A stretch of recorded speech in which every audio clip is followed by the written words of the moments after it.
Action! So, hello guys. Si kami subong nagapanaw kay makadto kami dito sa beach ni hambal ni Kiro. Ilam kong diin nga beach. Tultulon namon ang beach. Ang beach ni Kiro. Kung makadto ka mo diya, welcome gid. May entrance lang. Tagpulo. Siyempre, magi ka mo samon nga balay, private property. Pariho sa may intropahan. Pariho sa intropahan, nakatatlo ka mo magbayad entrance.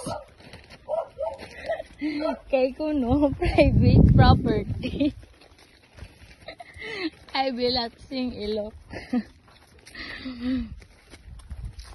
Mommy house. Go dun bala, dun ay i-tour tas na sa imo nga private nga beach. Ay ilam, diyan kami sa napiritan lang. Low budget beach resort.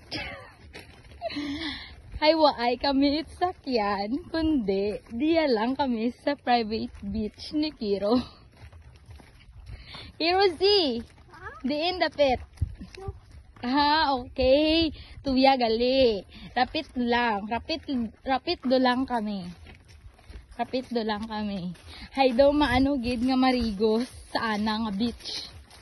Ilang pira duman kami kadya ka oras karon kagkataka sa ana nga beach. O gid na problemahan namon nga hanggod karon. Mommy house.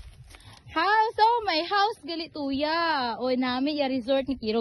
Kita nyo doon, ginatour na doon kamo. Lantawan nyo lang sa vlog namon. Hay ginatour na doon kamo sa ana nga resort.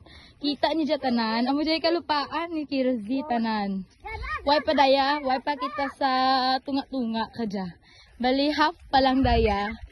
Intudlo na do ka ninyo yung mga house nga istara ninyo kung magkadto kamo diya sa ana nga resort. Ha? Tagpulo lang gid ya entrance, high private property ang inyo nga agyan. Hirozi!